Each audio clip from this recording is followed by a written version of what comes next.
Hello, everyone, and welcome to another Moody Talk. This is our second Moody Talk on interpersonal effectiveness. And I love this part of DBT because I think a lot of people, we're not taught interpersonal communication. We're not taught that in life. That's not a social skill that we necessarily learn. We learn it by doing it. And, that's not exactly the perfect way to learn how to communicate with people, right? Because it's not, static. It's not something that is like learned piece by piece. You're pulling this in based on experiences. And some of those experiences can go really well and some can go really poorly, right? So I think learning about interpersonal effectiveness through DBT has been fantastic for me, because if you haven't gone to the last week's Moody Talk, the first Moody Talk, we talk about what interpersonal effectiveness is. Are you afraid to, get into an argument with someone? Are you afraid of conflict? Do you back off of it? Do you avoid it? Do you back down in a conflict, even though you deserve to get what you want out of it, right? And many times we can feel very disrespected in interpersonal communication with others. And so interpersonal effectiveness, this whole part of DBT, is fantastic because it goes through those parts that we can gain coping skills for. And this week we're talking about getting what you want, right? And that is called objectives effectiveness, okay? So objective effectiveness, getting what you want, is going to help us to,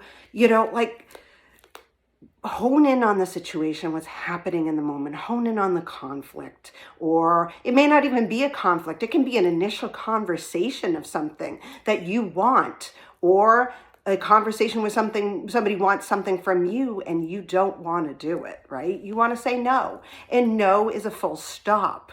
A lot of us don't realize that in interpersonal communication, no is a final word.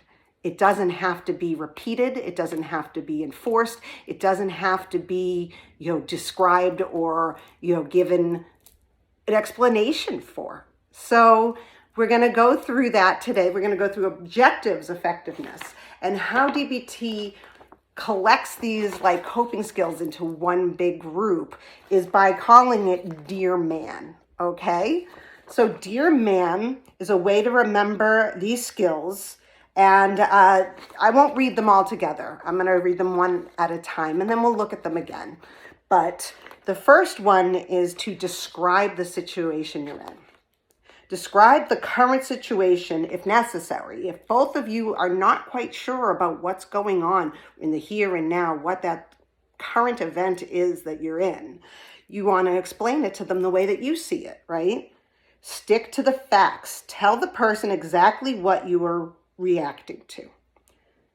You told me you would be home by dinner, and you didn't get here until 11. Now that's a big gap of time, right? And yes, you would be upset that this person told you that they were going to be there hours before they actually arrived and didn't let you know about anything. That's very frustrating, right?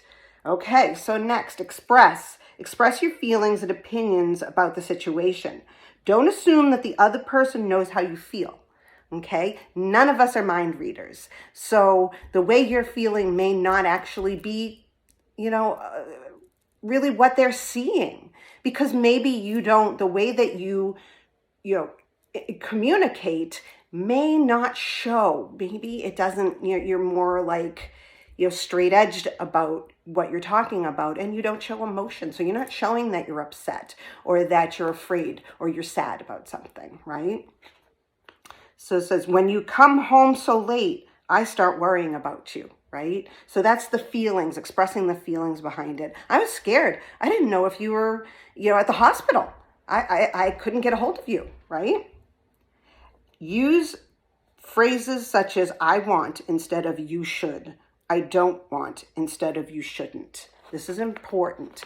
You want to keep it as the I pronoun, how you are feeling, not what they should be doing, because they don't know that. They don't know what they should be doing based on you. You may have a very different idea of it than they do. Assert. Assert yourself by asking for what you want or saying no clearly. Do not assume that others will figure out what you want. Remember that others cannot read your mind.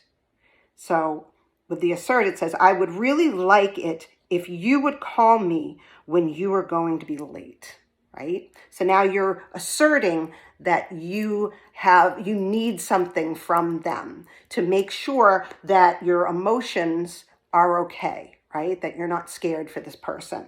You're asserting that you need to give me a sign so that I know you're okay, or, I'm understanding what's happening in this situation, right?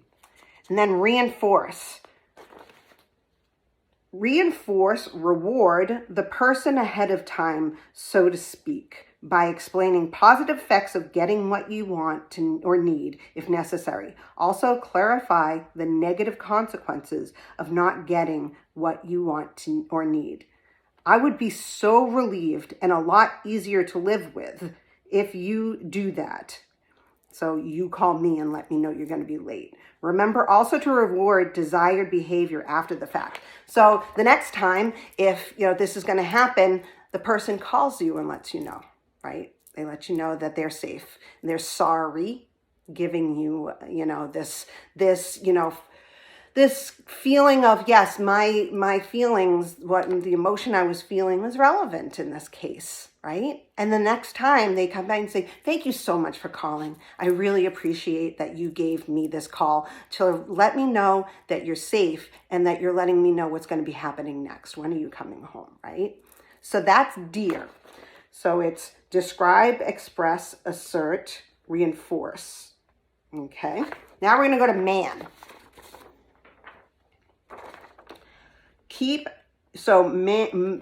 MAN is, these are things that you should be keeping in mind, okay? Stay mindful. Keep your focus on your goals. Maintain your position. Don't be distracted. Don't get off the topic. So you're going to stay, right? You're staying mindful in this moment, in this situation, in these emotions. You're not going to talk about before or after or anything like that. You want to be mindful when you're getting into this, discussion of what happened, and you're staying focused, staying in control of the situation as well, and in control of your outward emotions. Okay. It says, broken record. Keep asking, saying no, or expressing your opinion over and over and over. Just keep replaying the same thing again and again. So if they're trying to talk you off topic, you bring it back to topic and say, no, this is what we're talking about. This is how I feel. And you're saying the exact same things over and over until these people stop, and either they get it or they stop so that there's no more, of a conflict going. Ignore attacks. If another person attacks, threatens, or tries to change the subject, ignore the threats, comments, or attempts to divert you. Just keep making your point. I would still like a call. Okay, so that's if they didn't do it or they're attacking you, saying, you don't really need to know what I'm doing. Why are you asking? What do you want to know about where I was, right? No, it's not about you. You're telling them this is what happened. You didn't tell me that you were going to be late, and I was very worried about you. And you say, I would still like a call, right? Appear confident. This is important because a lot of us tend to shrink back during conflict. And this can make other people feel as though they're going to win the war, so to speak. It's not a war, but some people, they really get into it and they're like, yeah, I'm winning because she's just pulling back and she's being, quieter, and I'm winning this, right? So appear confident, appear effective and competent. Use a confident voice, tone, and physical manner. Make good eye contact. No stammering, whispering, staring at the floor, retreating, and no saying, I'm not sure.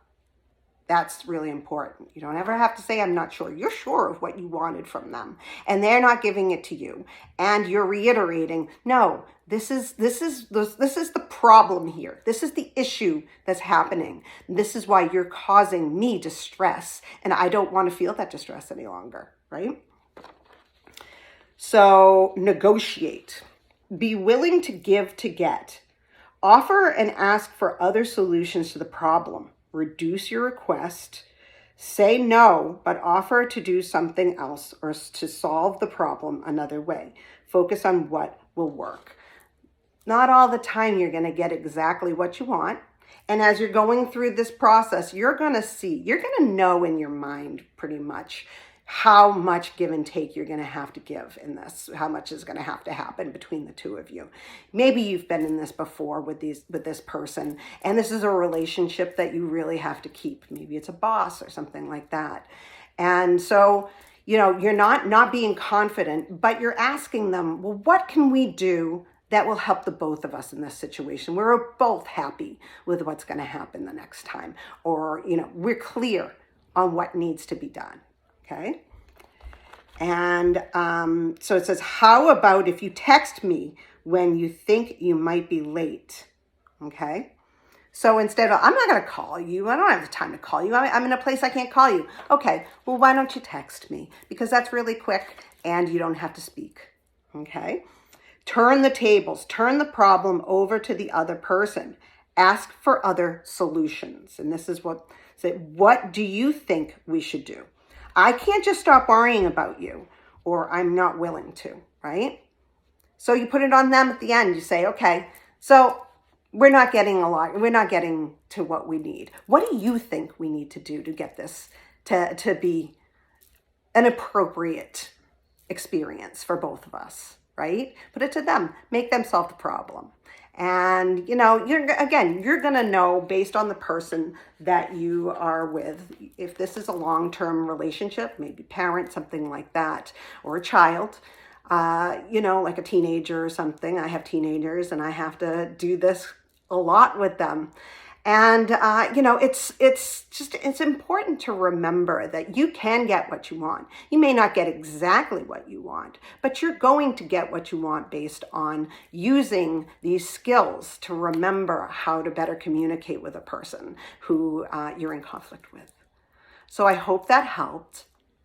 And again, go back to the first Moody Talk if you haven't watched it, because it goes into all the different ways that we're going to learn coping skills. I'm especially fond of the self-respect aspect of it, because I think a lot of people, when they're in conflict and they let the other person have what they want, you said no multiple times, but you still ended up doing it. You feel like you've been disrespected by that person, or you've lost a little self-respect in yourself for the moment. And that's a really terrible feeling. That's very you feel very shamed about that. And that's absolutely no good.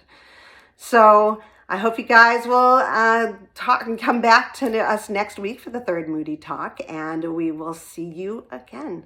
Have a good week.